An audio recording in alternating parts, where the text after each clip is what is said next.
Hi, this is Dr. Ben Morrill. Welcome to episode 84 of Reptile Genetics Weekly. Glad to have you here. We get to talk about Piebald and maybe something weird going on with Piebald. Some fun stuff. We were just kind of talking backstage about this whole project and the fact that there's some rules that genetics does follow, and then there's some that get broken sometimes. And sometimes there's a good reason why they get broken, and sometimes not. And sometimes we figure it out, and sometimes we don't. So, but it'll be kind of a fun subject to talk about today. That's a little bit different than what we normally see with pieds. But as far as updates, we have fast tests going out pretty much every day. Sex determination going out twice a week. I was thinking the other day I might have to change this update part because now it's pretty smooth. As far as panels, we just had results go out last week. So if you were looking for some and you didn't get an email, go ahead and log in and see. And if you don't have them yet, then you must be in the next one. That will probably be a couple weeks out when we do the next one, the next panel run. But yeah, as far as the fast tests and the sex determination, those are going quick. So you should get those back pretty fast either way, with morph tests or sex determination. So but yeah, that's all I have for updates. Kayla, how are you doing? Hey, Ben, I'm doing well. I am excited to talk about piebald stuff because, I mean, we all know about piebald. It is the first morph that really caught my eye when I was first getting into ball pythons and honestly snakes in general. So, it's a well-loved morph. I feel like everybody's got at least one in their collection. And it's seeing that there's even some weird stuff going on in there. Even now with a morph that has been known for, I guess, decades now, is really cool. So I'm excited to talk about that today. But as far as business stuff, just so make sure that you're getting it, taking advantage of the sale going on this November.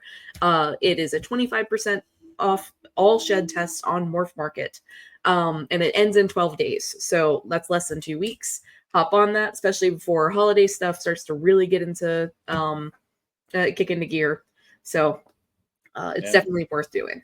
I know some of you have seen us talk about this the last couple of weeks and thought, oh, I've got some I should do that for. And you haven't done it yet. So I'm warning you, when the end of November comes, it will go away. It's a pretty big chunk off. So I guess you can think of it as our Black Friday. It's our Black Month. The whole month is a pretty sweet deal. So jump in and get it. And if you do have several animals that you want to test or will be testing in 2025, this is a great time to send an email to Sean at raregeninc@gmail.com and ask for a quantity discount. And that if you ask for that quantity discount during November, then you're going to get an even better discount than if you wait till December to ask. So this is a good time to jump on it. Definitely worthwhile, especially if you're a procrastinator like me. I'm very good at that. And I've shot myself in the foot doing that before. So we're trying to we want to make things easier for you guys. So yeah. With that being said, we have a guest coming on today, and that is our friend Roger from Gray Family Snakes. So I'm going to bring him upstairs here. Hey, Roger. Hey, guys. Hey, how's it going? Good. I like your snake room there. It looks sharp. Thanks. Yep, we've been growing. We've got 2 bedrooms now, a little bit further along than when we were breeding in the bedroom. Yeah, as you do. It's so funny because Jay and I have been kind of looking at different houses, and we don't plan on having kids. So when we're looking at houses, we're like, okay, how many bedrooms? And we're thinking about that in the how many snakes can I fit in this kind of perspective. So we have 2 of my kids are sharing a bedroom so that we can have the snake rooms. So, hey, there you go. They're good sports. Sorry, kids. Priorities. Yeah. So we brought you on here to talk about piebald, not just as a general morph, but because you've had something kind of cool going on in your projects. So do you want to tell us a little bit about that? Well, or I guess tell us a little bit about Gray Family Snakes, then we'll move into that. Sound good? Yes, absolutely. Okay. So we've been breeding now about 5 years. We started in 2020, just before COVID. We bought our first project January to March. We had 5 snakes, and then COVID hit right after that. So we were deep into it, but we had something to do while we were at home, so that worked out great for us. Yeah, there you go. So if you don't mind, with the pictures, if we can go to that first folder, I've got a couple of things in there on our background that I wanted to share. So this was those first 5 snakes and our kids that we had at the time. We've had another one since. And each of them had a pet and owned it. So just like you guys, we were really into piebald and axanthic. And axanthic was really what got me interested in doing more. So the first snake was a pet that was just a pastel. But everything we bought after that to make our project was axanthic and piebald, at least double head, if nothing else. And so that's that collection there. Yeah. Really, probably the most interesting one, and the one we want to talk more about today, is the albino. And so this right here, this is our first setup. So when we were Gray Family Snakes day one, and we had a logo and everything, this was what we had. We had those 6 tubs over there on the edge, and we had one 40 gallon, and we took care of them. And that year we made 2 clutches. The next year 7. That's pretty good. Awesome. So this is hatching babies out pretty fast. That's amazing. Yeah. Yeah, we were moving through it pretty quick. I was really excited because actually that first year in 2020 we made our first 2. We made actually 2 clutches. We made one with our first snake, the pastel, and a friend's pinstripe. So we learned the ropes, just making lemon blasts. And then we also made our very first axanthic pied that first year, which was phenomenal. Oh, wow. Which I don't have a picture there, but I still have her. We're breeding her still today. Yeah. Oh, that's exciting. And the kiddos are they're taking part in, caring for them. And those look like baby tubs there. Yeah. So that picture there is just a little bit later, just about the time we were getting ready to have our first clutch. So we had expanded and added some baby racks.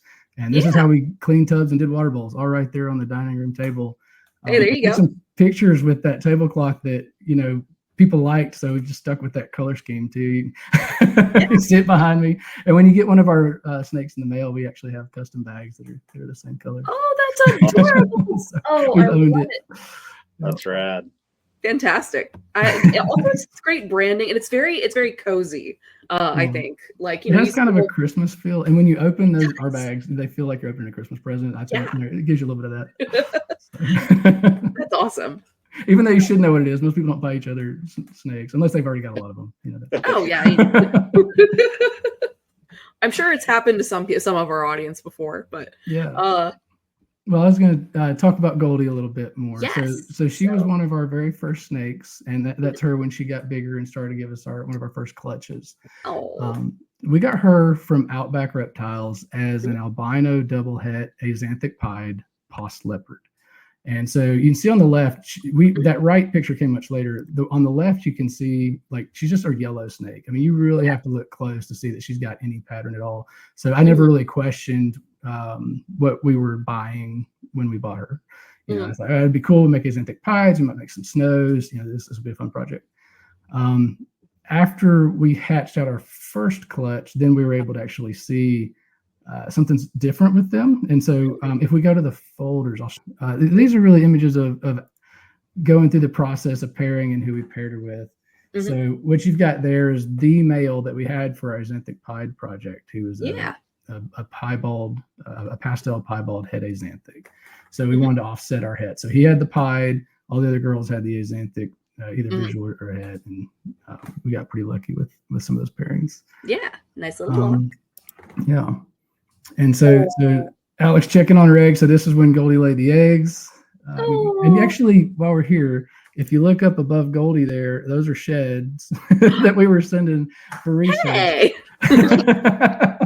So we've been part of the shed research project for some time. Yeah. Ben, I don't know, when did you start collecting sheds? These might have been going to... In preparation for you coming on today, I was pulling some of those sheds from way back in the day. Really?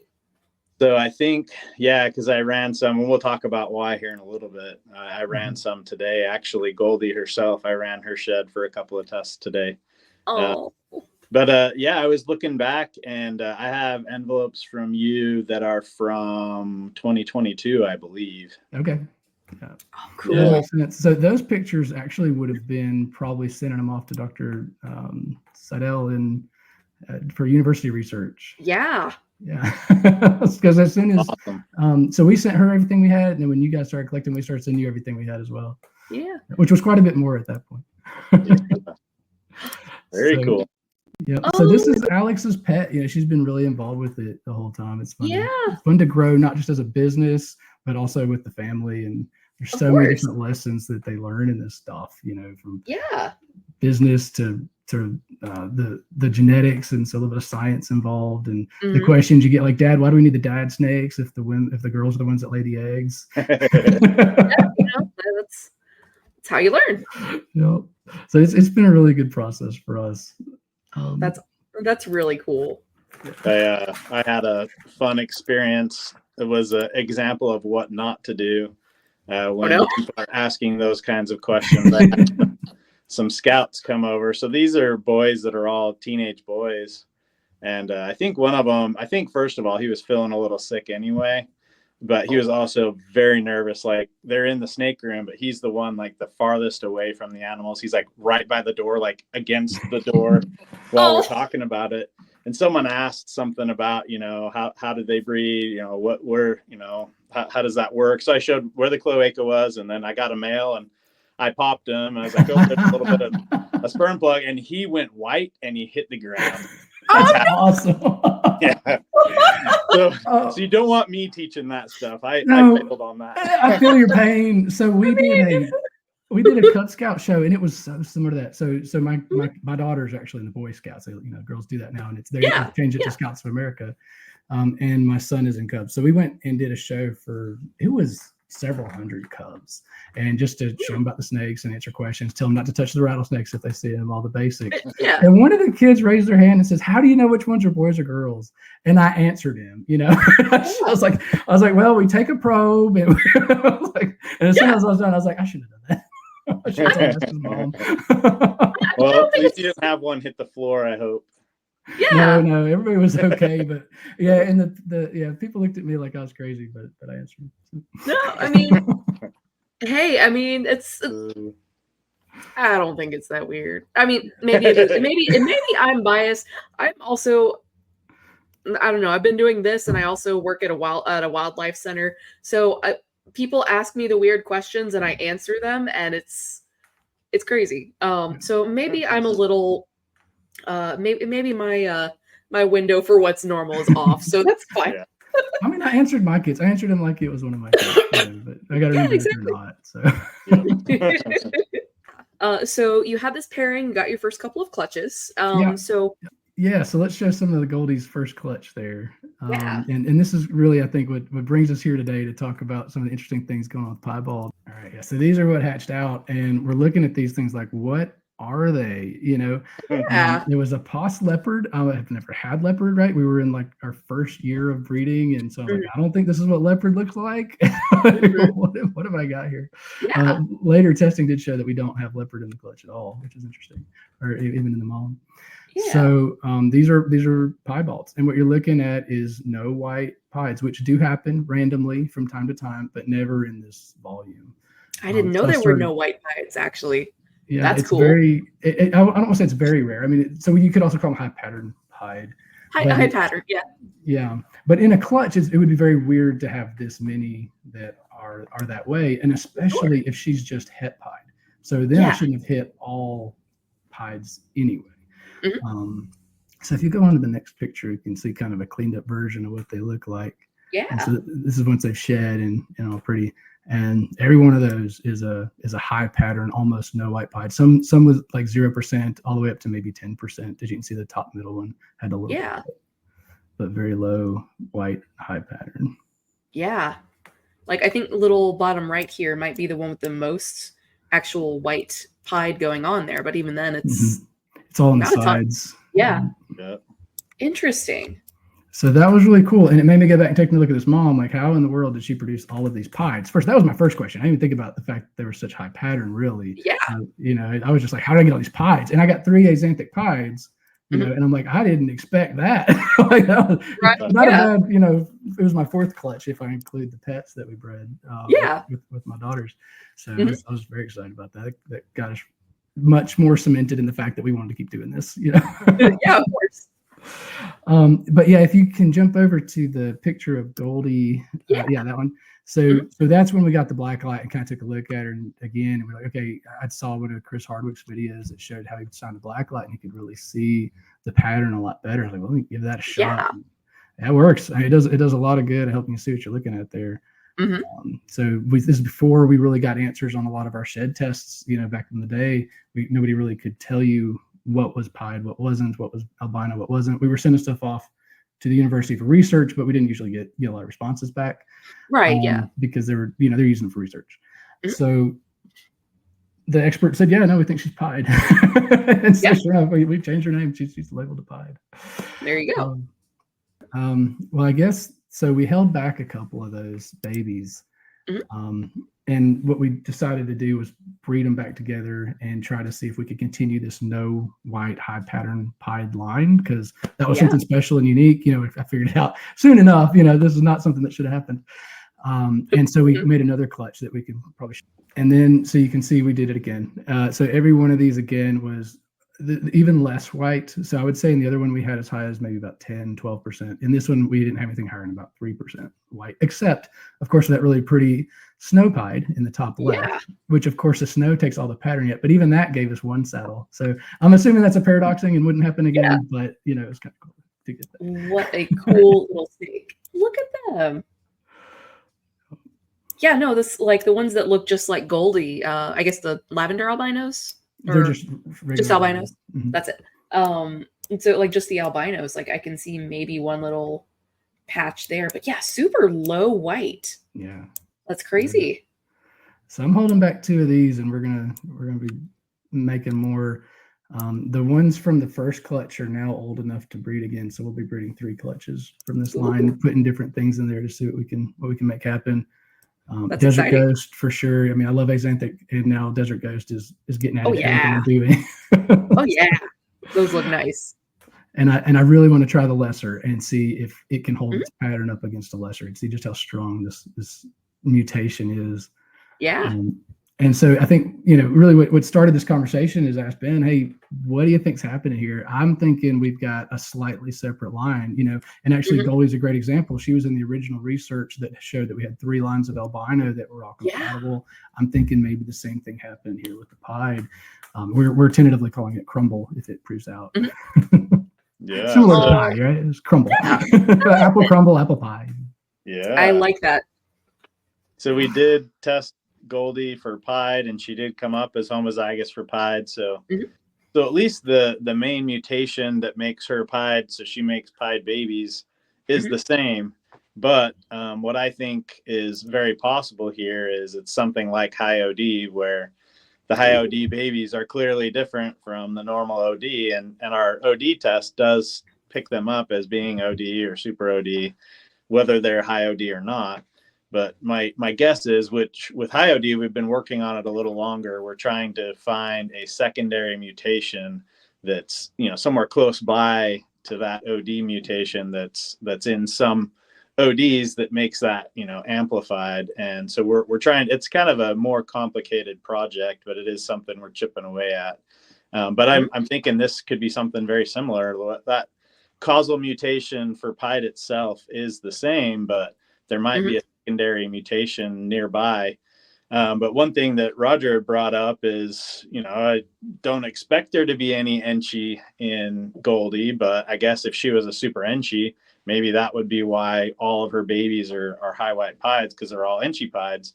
And so that's why I dug up and pulled her shed and some of her babies. I ran 3 of her babies, actually ones we just showed pictures of from Clutch 1.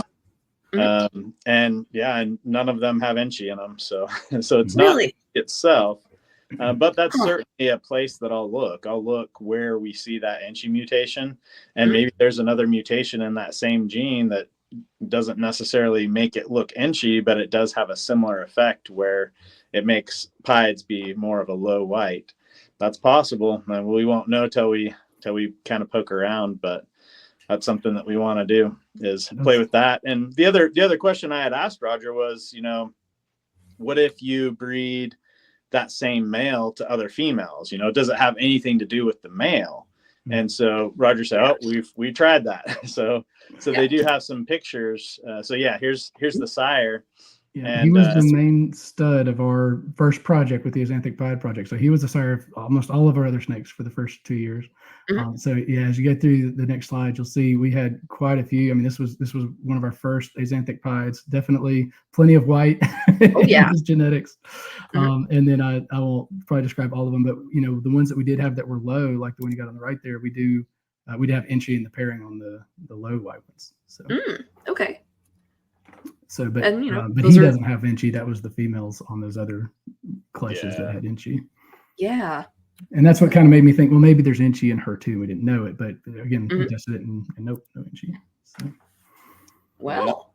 So it definitely seems to be something from Goldie, and it seems to pass on to every single one of her offspring. And maybe that's part of why they thought that maybe she was leopard, is maybe whatever it is that is causing that high patterning in her pied offspring. Maybe it gives them a little bit of a leopard look.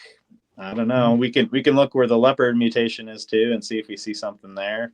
Yeah. But yeah, it's very interesting. And I don't know many of you listening to this, if you remember, but those of you that have been doing this a long time remember that leopard came up first in pieds. That was something that Graziani had to separate that out and figure out, oh, this is actually two different things. He thought it was just the only way you could have a leopard is if it was a pied kind of a thing, but we eventually figured out that it is a separate mutation. So it's kind of funny that they thought maybe this was leopard, and maybe it's something that actually makes it a lower white pied. I don't know. We'll see.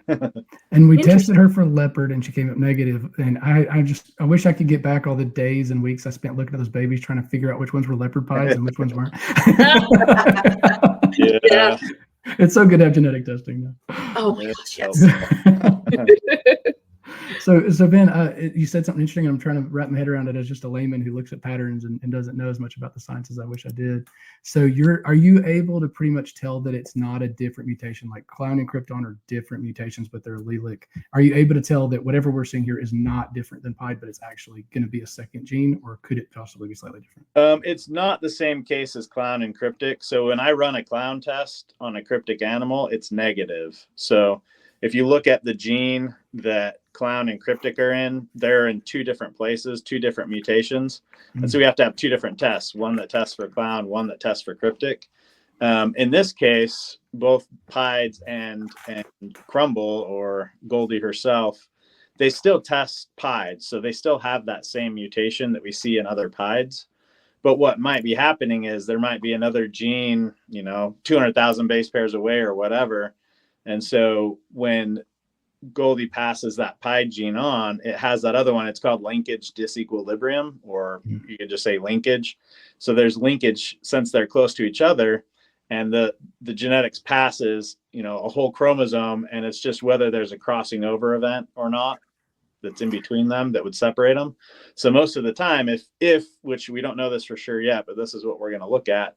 If you have Pied and then near it is another gene that has a mutation that causes that high patterning, and most of the time those pass together from Goldie, then that would make sense why all of her offspring would have that. And then it would be interesting to see if you breed the male that you bred to her, that was her offspring, if you breed him to other females and see if all of his offspring to them are low white, or if it's half and half, then we kind of know how the heritability is going to work for that secondary mutation, which, like I said, is hypothetical right now, but that's what makes the most sense given your breeding results so far.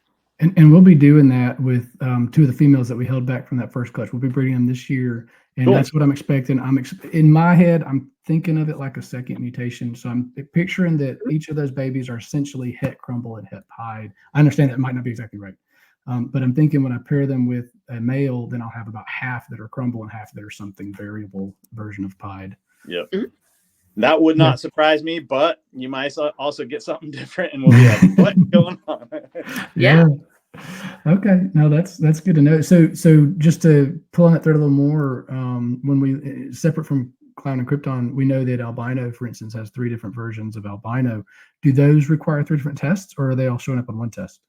3 different tests. Okay. Gotcha. Yep, they're literally different mutations. So one of them causes the toffee or candy look.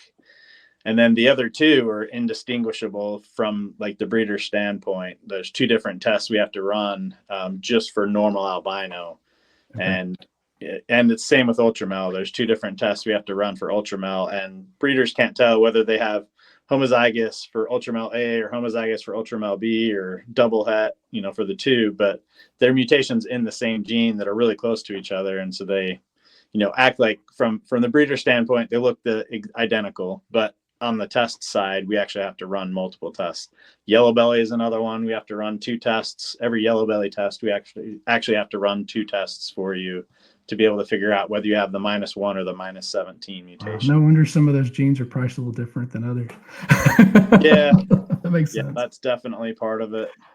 Okay, no, that's good to know. And so I guess another mystery that we have to solve with Goldie and the Crumble, the Crumble line of Piebald, is whether or not that will stay with Pied, or potentially you could continue to have Pied and lose that Crumble behind. Because so far we haven't bred the offspring. So I guess potentially we could make Pieds and the Crumble separates from it.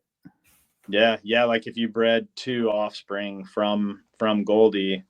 Like if you bred one from clutch 1 to one from clutch 2, or two from clutch 1, or either way, but then you would expect, if it's two different mutations, then 1 and 4, would let's see, half of them would get just one and not the other, right?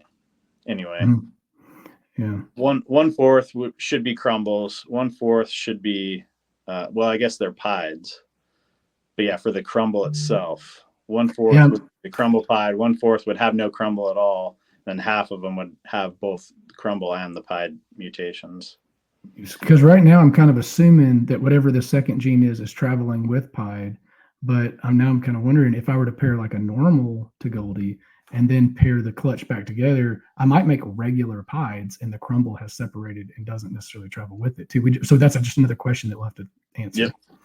That's possible. Yeah. And the other part of that is that 1/4 that gets the two Crumble, that could potentially be a super Crumble homozygous for that, whether it's linked to Pied or it's a separate gene. Either way, you could potentially make something when you breed the offspring together.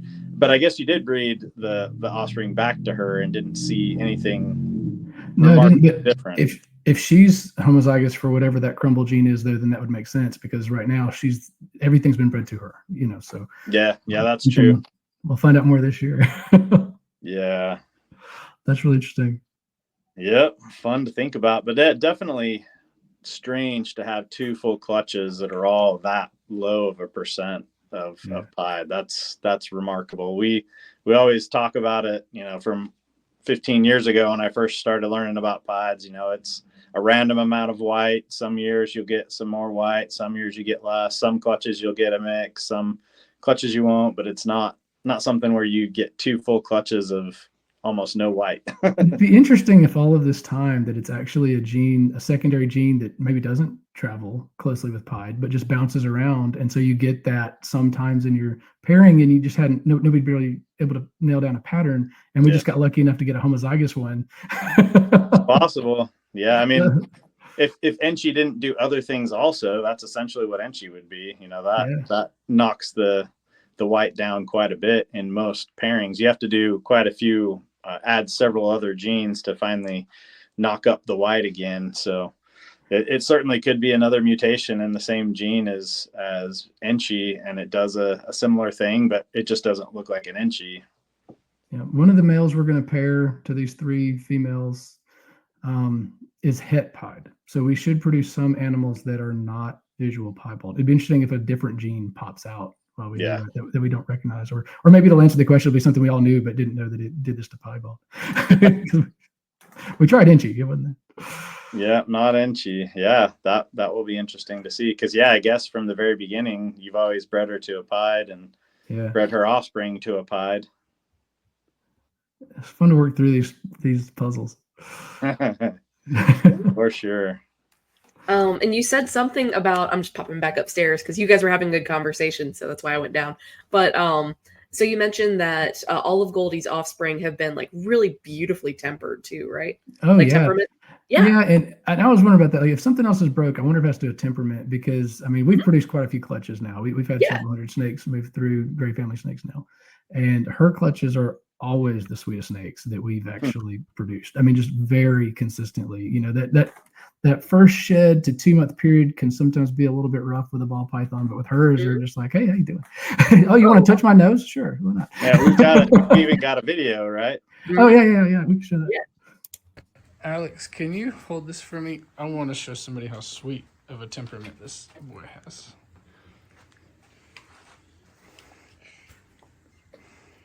You like him? Mm-hmm. This is one of the sweet ones that I love. Aw. Smooch. Yeah. Well, that's a pretty good way to show a customer that you don't need to be afraid of this one. Yeah, I think she had 3 or 4 meals at that point. So, you know, that's usually when they're in their bitey phase, you know. And that was, that was showing somebody. So that video I had on already. Yeah. So when you made that video to show, you know, potential customer, like, you know, this is how sweet that snake is, did they end up getting it? Oh yeah, I don't have that snake anymore. I've only got one left from that. I have had no problems on those snakes. In fact, it shows even for, you know, prices have come way down. It's kind of disappointing in a lot of cases, you know. So right now with albino in there, that's not the most coveted thing to add to a xanthic, especially with pied, because you're going to get all white snakes and you can't really see the piebald. But their temperament just brings people in, you know. Oh, yeah. so they've actually been going, most of them, for pets, actually, just because. That's wonderful. Yeah, that's good. Awesome. That's good to get more people excited about keeping reptiles. To have ones going out as pets like that. That's perfect. Yeah. Mm-hmm. So Goldie will never leave here. Gray family snakes. It's my daughter's pet, and it just, you know, it's got a lot going on. So. Thank God that worked out great. You know, it's better than the pastel that my other daughter has. Because it's not leaving either, but we're not breeding. Harder to keep around. Yeah. But I mean, that is really, really cool that not only is she a pet, but she may be, I mean, seems to be something very special genetically too. So that's awesome. Yeah, we're excited, and I've got so many plans for them. I wish I'd have held back more of the first clutch when I didn't quite know what was going on, I guess. Yeah, but okay. You know, we're gonna put Sunset Monarch to it, see how that looks with no white on it. You know, high OD. You mentioned those look amazing in pied. The problem with most of these genes is the white just hides so much of it, and we'll be actually even like a clown pied, but make sure you keep that pattern on there. That'd be pretty cool. Yeah, it'd be cool to see how that turned out. Mm-hmm. And I mean, I'm like, while you guys were talking, I was looking at more closely at some of the patterns, and like this little dude here, like it's such an interesting breakage in that pattern. They're like so variable.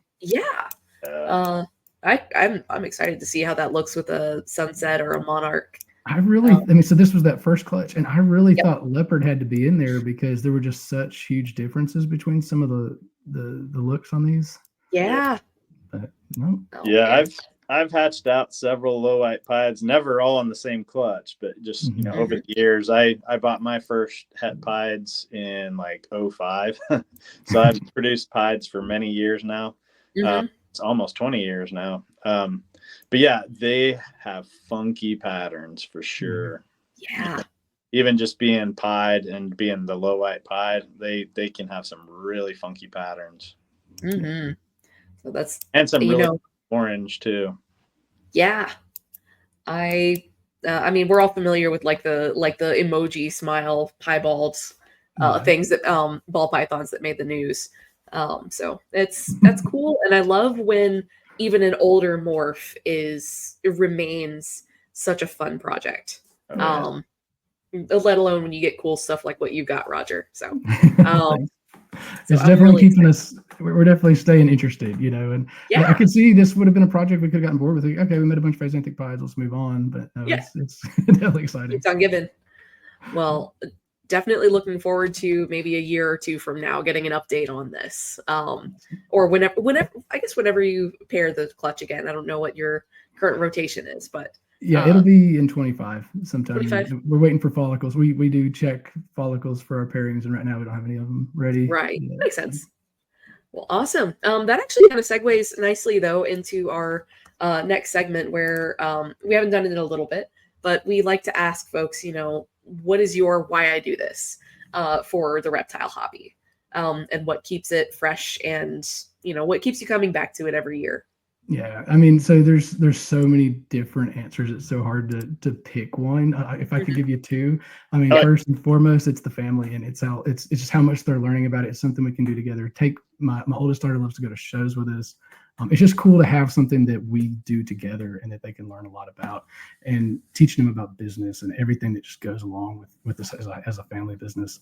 But then for me personally, aside from what I get out of living through my kids, is just creating something new, something the world's never seen before, and trying to identify how to pick that out from one snake and add it to another snake, combine something that's just, again, new. Yeah. I get excited about that part. Of course. For sure. And we also wanted to give you a chance. This is your ended up being your media day. You got another podcast you're going on. Right. Shout out to Hold Back Rack. We are sponsors of them and have been for some time, even back when we had a very small room in our living room where we were breeding before we had all of this. And now we got 2 bedrooms worth, and my bedroom is the quarantine room, so we were spread all over the house now. But yeah, so I'm going to be on theirs now. This is going to be their members live that I'm on tonight.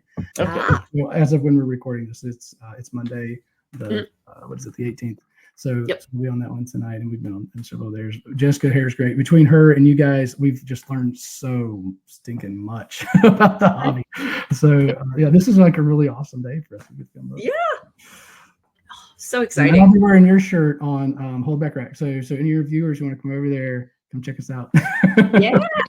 So by the time this goes up Tuesday night, it's already done. It's already recorded. So you can look that up and see him wearing our shirt there. Awesome. So definitely. Now, the shirt that I'm wearing for you, this is one of the original. I don't know if you guys still sell this shirt. This is the white one before you had a lot of tests developed. I don't even know if you had anything released yet at this point, because there's nothing on the back. Hang on. I might be actually wearing that same. No, it's not the Morph one. Yeah. This is classic. I'm gonna have to frame this before I had all the tests developed. That's right. Like, I've got that one hiding somewhere, but I don't know. Yeah. But that's awesome. Yeah, I love it. Which we still get the other ones too. We got like 4 other shirts. They're great. Yeah. And the other thing would be good for people to know, where all do you end up vending shows? Like, I got to see you at the Charlotte show, and I imagine you do some there in Alabama. Yeah, we do some of the local shows. That usually it's just the $50 ones that we'll sell here locally. It's fun to do. We do it for fun, and that's one that the kids can come to and either vend or participate in and stuff. Yeah. The big shows where we tend to do a lot of hiring stuff with double, triple recessives, and the $1,000 plus when we can. We've got a lot of hits as well that we sell. But so we try to do the national shows. So we do Daytona. We just did St. Louis, and that's actually what we'll be doing today with the Hold Back Rack, is like an NARBC St. Louis overview of that show. Cool. Love Charlotte and seeing Ben and his family there. Great. That was awesome. You got great kids, Ben. I love that you don't travel alone. His kids are awesome. His whole family is wonderful. Yeah, that was really cool. I was wishing we could have gotten our kids together, but Lori was like, "Nope, I need a kid-free day. We're here to not." Fine, because Grandma had ours that day. As long as they keep doing that show in Charlotte and you keep coming, we'll figure it out. We'll do a dinner or a breakfast or something. Definitely, and we'll be there at the April show. We're signed up for that. We're signed up for the next St. Louis and Daytona are the ones we're for sure on next year. But we want to do more national shows. And whenever they bring the NARBC to Nashville, we'll be doing that one. Okay. All American Reptile and Plant Expo. It's a big acronym. Oh, that one. Yeah. AARPE. AARPE.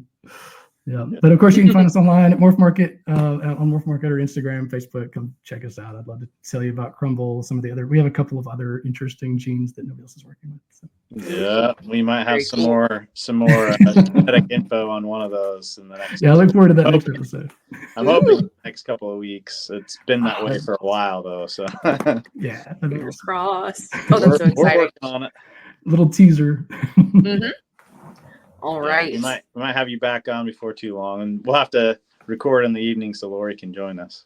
Yeah. It's tough during the day. Yeah, she would love to be on too. That'd be great. Yeah. All right. Well, thanks everybody for tuning in this week. let us know what you think in the comments about the Crumble project, and if you're excited to see more about that. And of course, as always, like, comment, subscribe. Throw something down in the comments, or share it to your one Blue Sky account with one follower. It all tells the algorithm that we're cool and that people should come watch us.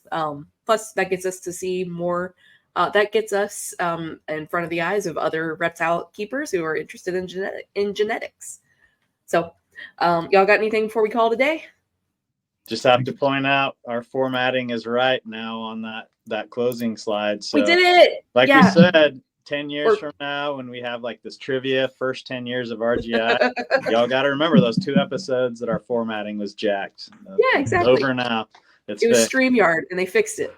I don't know what they did, but they fixed it. It looks great. Thanks for having me, guys. All right. Thanks, Roger. And thanks, everybody. We'll see you next week. An outro in 3, 2, 1.